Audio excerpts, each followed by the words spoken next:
कपकोट विधानसभा के दुर्गम पर्वतीय क्षेत्र मल्लादानपुर में वर्षों से सड़क की राह देख रहे ग्रामीण अब आर पार की लड़ाई के मोड़ में दिखाई दे रहे हैं। उत्तराखंड के ग्रामीण अंचलों में लोक आस्था के प्रतीक भूमिया देवता का स्मरण कर फुलवाड़ी, फलाचौरा और खालीधार सड़क संघर्ष समिति के बैनर तले ग्रामीण पिछले 1 माह से लगातार आंदोलन कर रहे हैं।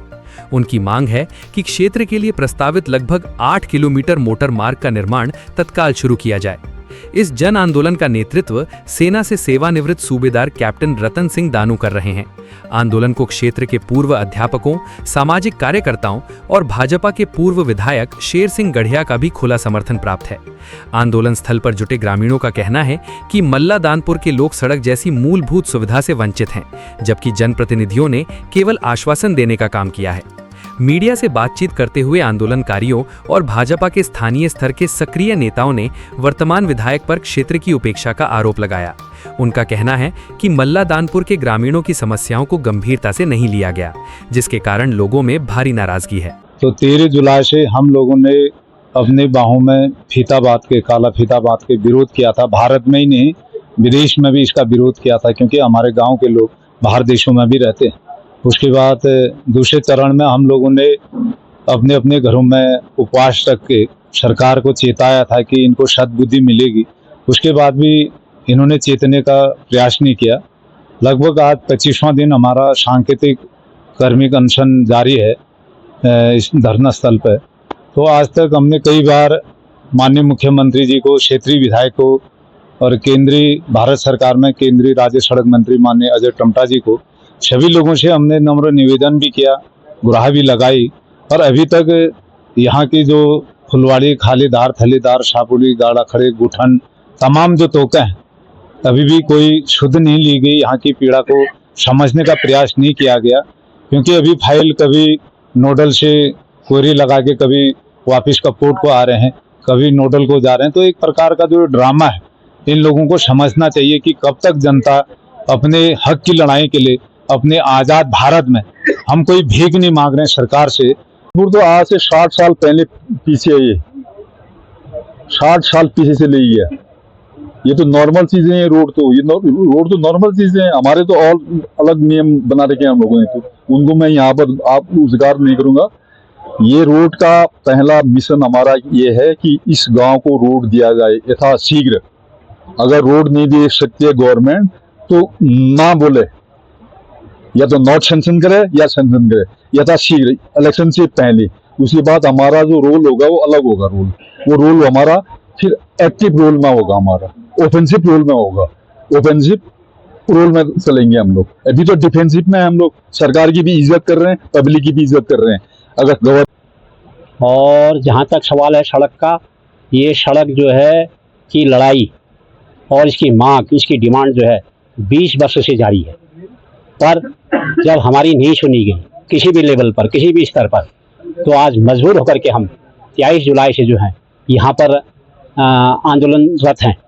और ये आंदोलन हमारा विभिन्न चरणों में चला हुआ है और तमाम हमारी मातृ शक्ति भी यहाँ पर हैं और युवा भी हैं, बुजुर्ग भी हैं। हम सब का मानना है कि जब तक धरातल पर सड़क नहीं बनती है, तब तक हम यहाँ पर हमारा जो आंदोलन है वो चलता रहेगा। अभी जैसे सांकेतिक क्रमिक अनशन चल रहा है, इसके बाद जो है हमारा 21 तारीख को जो है बागेश्वर में आक्रोश रैली निकलेगी। उसके बाद क्रमिक अनशन शुरू होगा। उसके बाद हमारा जो है बाद में 2 अक्टूबर से आमरण अनशन शुरू होगा। और अगर किसी कारण से अधिसूचना जारी होती है, तो उसके बाद हम इस आंदोलन को यहाँ समाप्त नहीं करेंगे। इसको समेट करके घर के अंदर ले जाएंगे। प्रत्येक घर के अंदर जो है हमारा अधिकार होगा कि हम अपने घर से ही आंदोलन चलाएंगे। लेकिन मेरे समझ में नहीं आता, जब कपकोट के परिप्रेक्ष्य में हम लोग बात करते हैं तो विकास की कौन सी परिभाषा को हम कहें। एक विकास तो ऐसा है कि बोरों के हिसाब से यहाँ पैसा आता है, लेकिन वो सरयू नदी हमारी इतनी बड़ी आती है, चातुर्मास वो बह के फिर टनकपुर चले जाता है। इस तरह का विकास क्या कपकोट के लोग स्वीकार करेंगे? ये कभी असंभव है।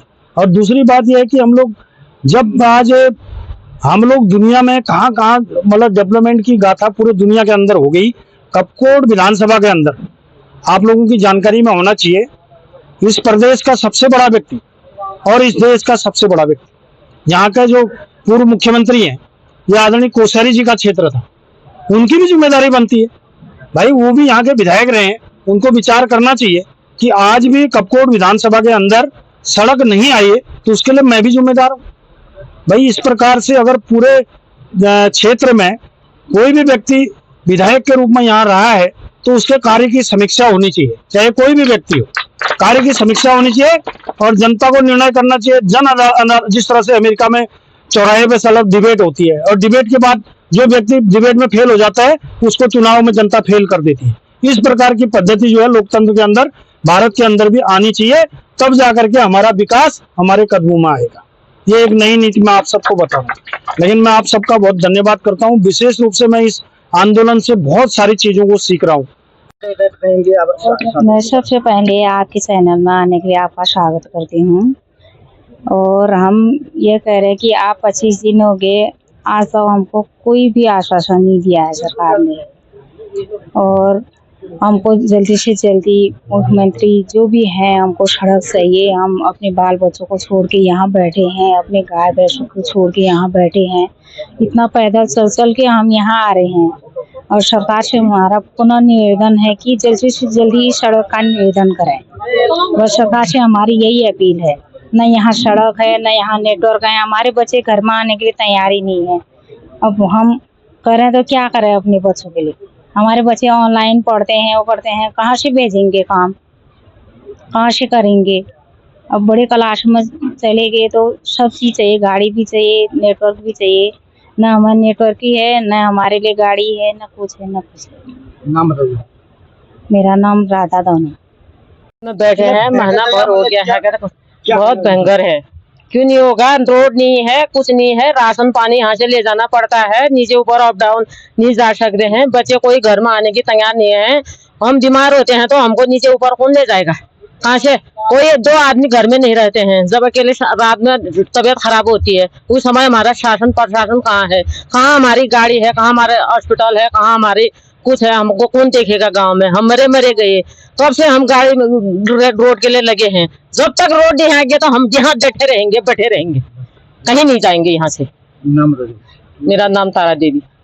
आइए, हम यहाँ से नहीं लेंगे, खाना भी नहीं खाएंगे, बस डट के रहेंगे। यहाँ पैर में दर्द है, कमर में दर्द है, चल नहीं पा रही हूँ, और यहीं बैठ के यहीं डट के रहेंगे हम जब तक सड़क नहीं आएगी। बस डटे रहेंगे यहीं। कितना पैदल चलना पड़ता है? क्या हालत है गाँव में? कितना मीटर चलता पड़ता है हमारे गाँव में? 8 मीटर चलना पड़ता है। कोई गर्भवती बहू है, 2 गर्भवती, उनको कैसे लाएंगे हम रोड में? हैं तो बूटे हैं, सासू हैं, ससुर हैं, वो चल नहीं पा रहे हैं, हम भी नहीं चल पा रहे हैं। जब तक रोड नहीं आएगी बस यहीं डट के रहेंगे, हम खाना भी नहीं खाएंगे, बस डटे रहेंगे यहाँ। अपना नाम बताइए। मेरा नाम मोहिनी देवी।